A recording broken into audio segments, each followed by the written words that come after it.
collectif du vaillant, digne et courageux peuple africain pour qu'elle conquise définitivement sa nouvelle indépendance, véritablement souveraine sur tous les plans, c'est-à-dire culturel, sociologique, économique, financier, politique et social, afin de se rebâtir elle-même de manière adaptée et contribuer efficacement et durablement à rebâtir un monde meilleur et harmonieux. Car aucun autre continent ne connaît mieux le fonctionnement des règles et lois communes de vie humaine que le merveilleux, aimant et respectueux peuple africain, la mère de tous les continents. Ivoiriens, Ivoiriennes, chers compatriotes et habitants de Côte d'Ivoire, il fera bientôt 50 ans que notre beau pays est en proie à des conflits sociopolitiques et militaires imposés par le système capitaliste et ses stratégies, et maintenant celui des pays dits émergents. Les méconnaissances de tous ces systèmes, ordres et leurs stratégies de fonctionnement basées sur l'esclavage, le pillage, l'humiliation, la haine, la division, le mensonge, la surexploitation, la violation de toutes les règles et lois naturelles, l'égoïsme, l'individualisme, l'avidité, pour ne citer que cela, ont créé et continuent de créer en nous toutes sortes de confusions, d'illusions, de vulnérabilité et de manipulation avec toutes les grappettes inestimables. Cette cécité intellectuelle nous emmène à utiliser comme alternative, je veux parler de nos élites politiques, à utiliser les armes de destruction massive que sont la xénophobie, le tribalisme, le népotisme et le néopatrimonialisme, avec comme doctrine la corruption, héritée du même système colonial pour combler leur cécité intellectuelle, pour se faire désirer et aimer par leur peuple, doublement assujettis comme eux. J'aimerais m'adresser particulièrement au parti au pouvoir, à son Excellence le président Alassane Ouattara, le Premier ministre Ahmed Bakayoko, M. Adama Bitogo, M. Adjoumani, M. Sissé Bakongo, Mesdames les ministres Raymond Goudou Kofi et Kandia Kamara, Cuibert, Mamadou Koné, permettez-moi de vous rappeler un tant soit peu l'histoire de ce qui a occasionné la chute de vos prédécesseurs, que sont les pères de notre indépendance au prix de leur vie, le président Félix Houphouët-Boigny, le président Henri Konan Bédié, le général Guy Robert et avant vous le président Laurent Gbagbo. Ce n'est pas parce qu'ils n'aiment pas leur pays, mais c'est plutôt l'échec programmé par le système capitaliste et ses stratégies géopolitiques et géostratégiques qui créent la méconnaissance générale, la confusion, l'illusion, la vulnérabilité, la manipulation en vous et au sein du peuple par vos complicités, conscientes ou inconscientes, qui ont créé et créent les conflits et la déstabilisation qui occasionnent la chute des régimes en Afrique en général. Malgré toutes les actions et démarches entreprises et qui continuent d'être entreprises par les populations pour vous interpeller du report des élections prévues le 31 octobre 2020 afin d'éviter à notre pays de perdre encore et voire humilier ces enfants que nous sommes, population et leaders politiques, et que vous êtes, vu les mêmes causes réunies, les mêmes causes produisant les mêmes effets et conséquences. La dernière en date de 2010, avec une coalition dénommée RHDP contre le parti au pouvoir du FPI de Laurent Gbagbo, Les pertes sont et continuent d'être inestimables, faut-il le rappeler. Vouloir aller forcément à l'élection prévue le 31 octobre est un acte suicidaire de votre part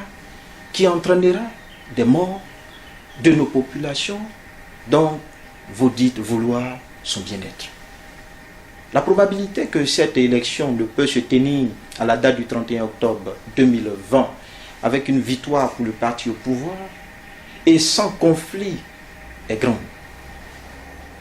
Et cela favorisera une déstabilisation qui occasionnera des pertes inestimables sur tous les plans, vous y compris. Notre pays, comme tous les autres pays africains, sont caractérisés par des appartenances politiques fondées sur le fanatisme ethnique, c'est-à-dire le tribalisme et la xénophobie en complément. Le parti au pouvoir que vous représentez ne peut pas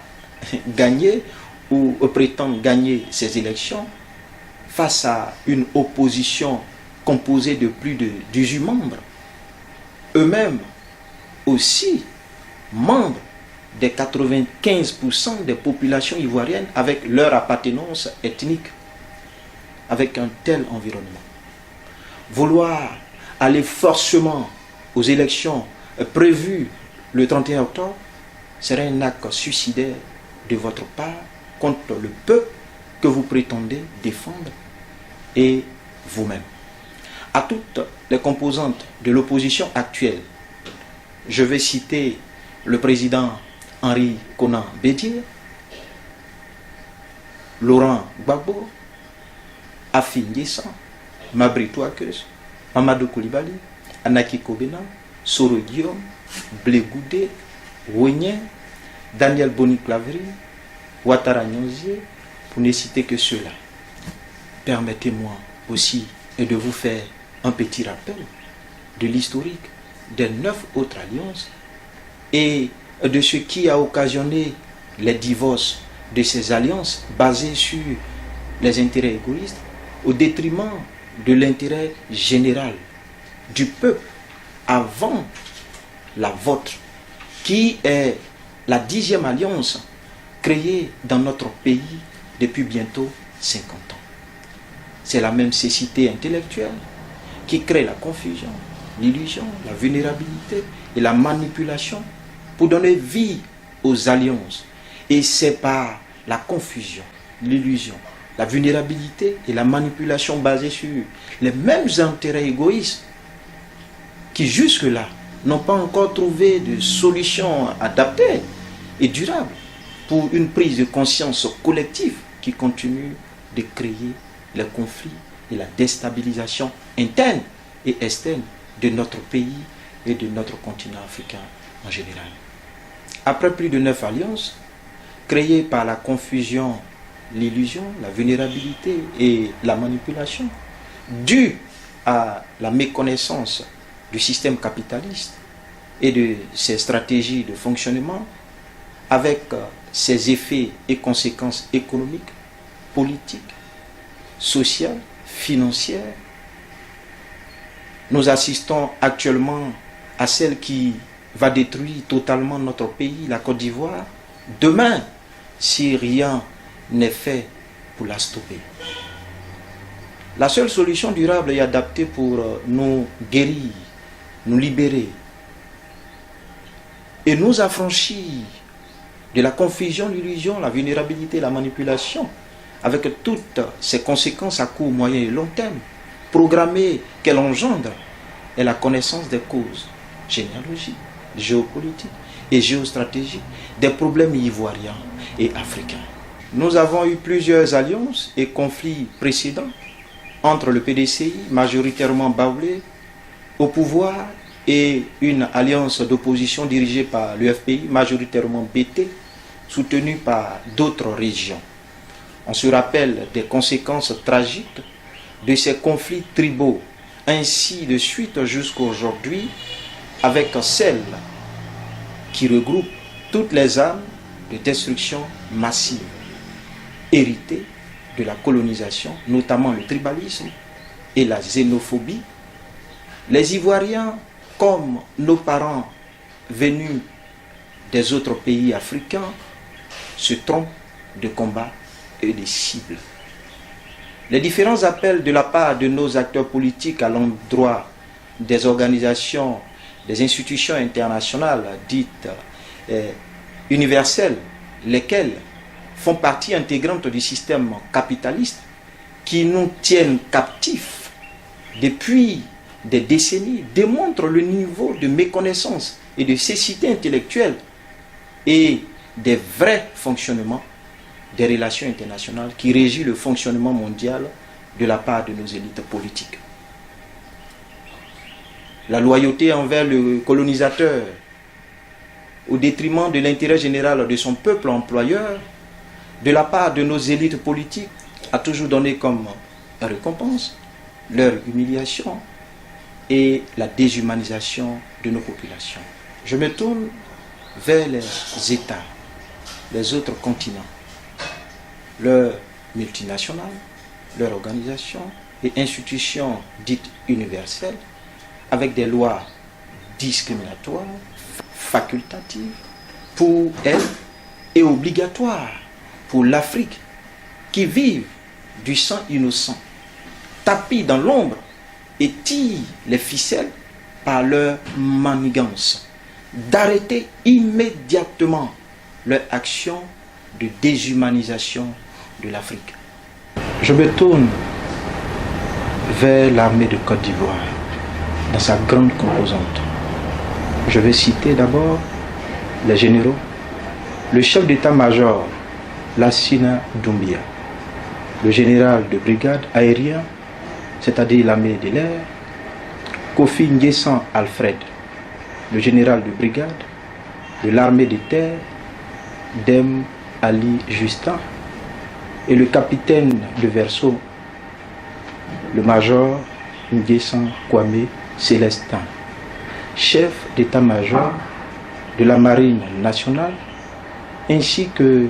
les frères d'armes de tous les rangs et grades respectifs.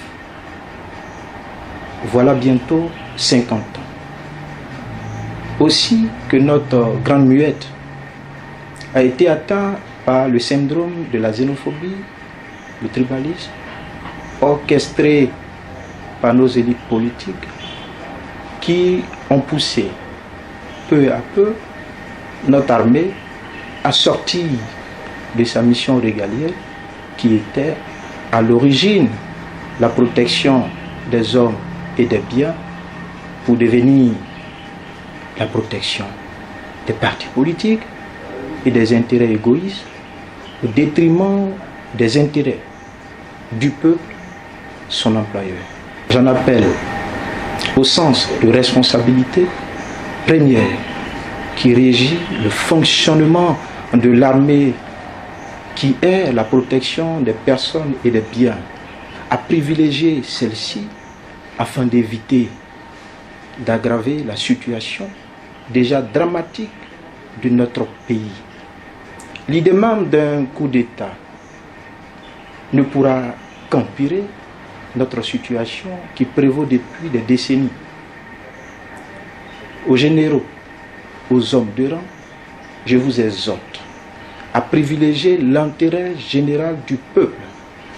votre employeur, afin d'éviter à notre pays de sombrer dans le chaos orchestré par nos élites politiques. Cela, il va de l'intérêt de tous. À la jeunesse ivoirienne, à la vaillante et courageuse jeunesse de Côte d'Ivoire, garant de l'avenir, voici bientôt 50 ans que nous avons été atteints par le double et triple symptôme de confusion, d'illusion, de vulnérabilité et de manipulation qui font de nous des générations et des jeunesses sacrifiées. Mais notre responsabilité de garant de l'avenir nous interpelle et nous oblige à marquer un temps d'arrêt, comme bien sûr au temps de nos pères fondateurs, pour une prise de conscience collective afin de continuer le noble combat qu'ont mené nos parents au prix de leur vie. Il est temps que nous mettions fin nous-mêmes par la prise de conscience qui s'impose à nous, à nos différents fanatismes politiques, religieux et ethniques qui ne sont en réalité que les effets et les conséquences des confusions, l'illusion, la vulnérabilité et la manipulation causées par le système capitaliste et ses stratégies. Ces syndromes nous amènent à croire comme alternative qu'appartenir à un parti politique ou un mouvement, le fameux phénomène des propos, pourra nous permettre de résoudre nos problèmes.